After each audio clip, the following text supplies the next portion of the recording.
আপনি মোটামুটি ইতিমধ্যে আপনি নিজেকে পুলিশে ধরা দিতে চাচ্ছেন নিজেকে, আপনি নিজে পাইতে ওই যে ধরেন ওই যে বকনামি জানেন না তো, এসব আইন তো জানিনি তো আমরা। আপনি আইন জানেন না, মানে পাখি শিকার যে নিষিদ্ধ সরকারি ভাবে এটা জানেন না। এই পাখিগুলো এই যে গেরে বইছে না, এই যে এখন দেখেন এই পাখিগুলো আপনার কল্যাণের জন্য বইছে। এই পাখিগুলো কি করবে বলেন তো? ভারতের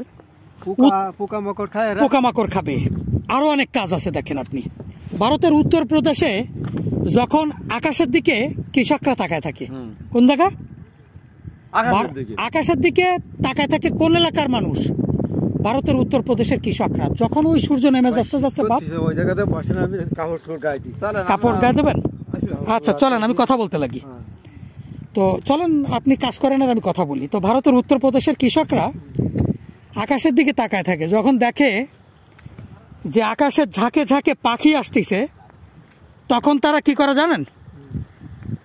হোলি উৎসব করে, মন্দিরে মন্দিরে পূজা দেয়, এবং তারা বলে যে আমাদের সৌভাগ্যের প্রতীক ফিরে আসতেছে। পাখিদেরকে তারা কি বলতেছে বলেন তো? বলতেছে, পাখিদেরকে বলতেছে সৌভাগ্যের প্রতীক, যে আমাদের সৌভাগ্যের প্রতীক ফিরে আইছে। এবার তারা বড় বড় সারস প্রজাতির পাখি, এই পাখি তারা খায় না, এই আহত পাখিগুলোকে চিকিৎসা করে, বরং তো বহুদূর থেকে এই পাখিগুলো আসে, দেখছেন এই পাখিগুলোকে ওরা খেতে দেয়।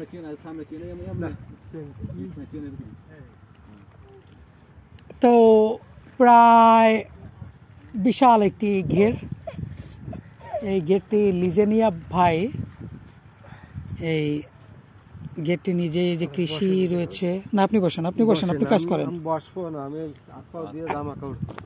আচ্ছা আপনি আপনার কাজ সারেন, ওই আপনার ওই ফাঁদটা উঠে ফেলতে হবে, বুঝছেন? আচ্ছা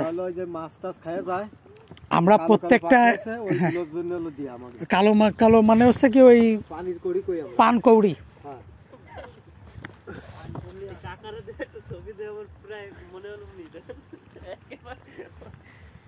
আমরা বেশ কয়েকজনকে এই যে এই মোকামপুর ইয়েতে কয়েকজন ওই কালারের দেখেন লুঙ্গি কাঁচা দিয়া হাতের আন্দারটা বিএসএফ এর পাশে বসা। আচ্ছা আচ্ছা আমরা বেশ কয়েকজনকে প্রশাসনের হাতে ধরাই দিছি, বুঝছেন? এখন প্রশাসন অনেক কঠোর, তারা ওই ভ্রাম্যমাণ আদালতে জেল জরিমানা করে দেয়। আর ইউনো ঠিওনো এই যে পাখি যারা শিকার করে এদের তালিকা তৈরি করতেছি আমরা, বুঝছেন? কারা কারা পাখি মারে কোন কোন বিলে, তাদের বিরুদ্ধে প্রশাসনিকভাবে ব্যবস্থা নেওয়া হয়। কারণ পাখিদের মাধ্যমে নানা রকম ভাইরাস ব্যাকটেরিয়া ছড়াচ্ছে, মার্স, সার্স, ইবোলা, করোনা ভাইরাসটাও। এই যে পোলট্রি শিল্পে একবার শুনলেন না যে আপনি হাত পাতন, আমি আপনার ডিস্টার্ব করতে, আপনি আপনার কাজ করেন, বুঝছেন? পোলট্রি শিল্পে ওই যে বার্ড ফ্লুটা ছড়াইছিল, এটাও পাখিদের মাধ্যমে। করোনা ভাইরাসটা কিসের মাধ্যমে ছড়াইছিল বলেন তো? ওইটা বন্য প্রাণীদের মাধ্যমে। সুতরাং পাখি খাওয়া মানে নিজের বিপদ নিজে ডেকে আনা। ওইটা পাখির প্রজাতি, তাই না? এবং এই পাখিদের মাধ্যমে বার্ড ফ্লুটা ছড়াইছে। এই যে দেখেন এই যে কি পরিমাণ বক, এই যে বক,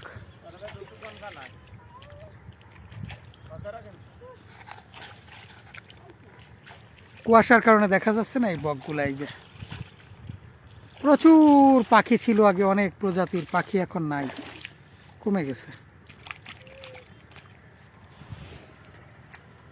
তাহলে এই পাখিগুলো আপনার এই ফসলে, আপনার এই পাখিগুলো যখন নামবে না ধান ক্ষেতের, তখন ধানের ভিতরে এক ধরনের ওই পাড়াইলে দেখবেন বুদবুদ গ্যাস হয়, এই গ্যাসগুলো ওরা বের করে দেয়, এটা বলে অ্যামোনিয়া গ্যাস।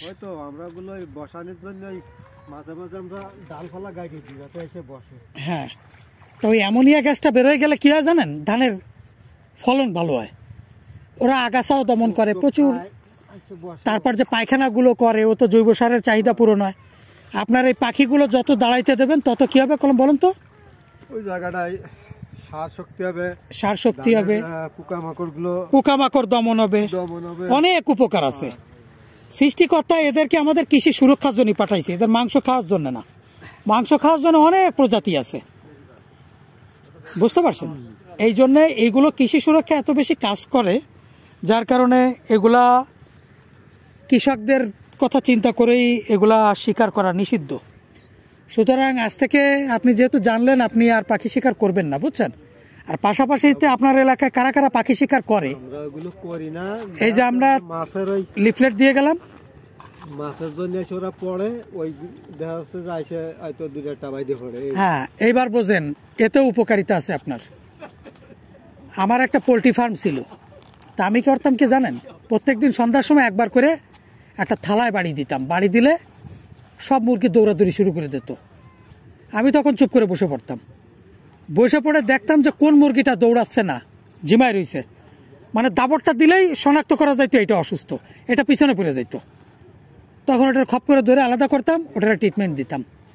এবার দেখেন আপনার এই ফার্মে প্রচুর মাছ মরে না, ব্যাকটেরিয়া সংক্রমণ হয়ে মারা যায়।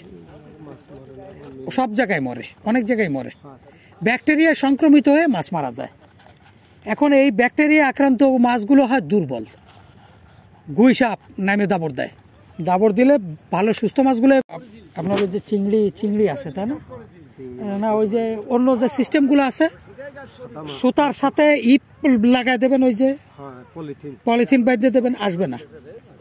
ওই পদ্ধতি প্রয়োগ করে দেখছেন? ওই পদ্ধতি প্রয়োগ করে দেখবেন। তবে আপনার কাছে অনুরোধ, আপনি পাখি শিকার করবেন না। যারা জানে না, যাদের মন মানসিকতা ভালো, আমরা তাদের ক্ষতি করি না, বুঝছেন।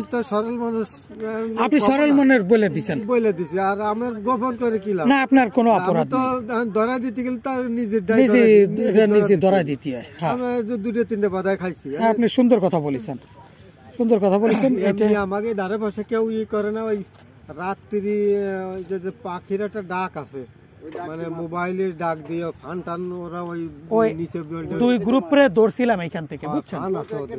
তা এক গ্রুপ ওই তো ওই বিলে এক গ্রুপ একটা আছে, ওর নাম জানো কি, আকিব। ওরে আমরা গত বছর এসে ধরছি।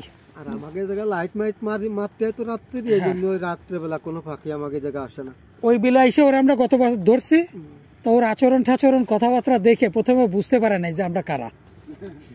এমনিও ফ্রি সরল মনে আমাদেরকে নিয়ে গেছে, দেখাইছে। তো পরে বললাম যে ভাই এই অবস্থা, তোমরা তো ধরতে আইছিলাম, এখনই ইউনোরে ফোন দিলি, পুলিশ প্রশাসন নিয়ে আইসে তোমার ধরে নিয়ে যেত। তোমার কথাবার্তা শুনে ভালো লাগিছে। এখন এই অবস্থা, তোমার নাম তালিকায় পাইছি আমরা তদন্ত করতে আইছি। এখন কি করা যাবে কও? বলতেছে আমি আর এটা করব না।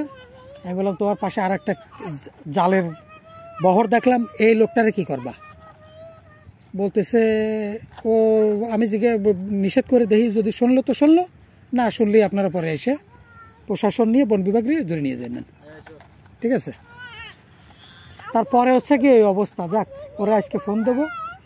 ওই এলাকাটা আমরা ওই যে ওই রাস্তা দিয়ে ওই এলাকাটা আমরা মোটামুটি সার্ভে করছি। এখন এই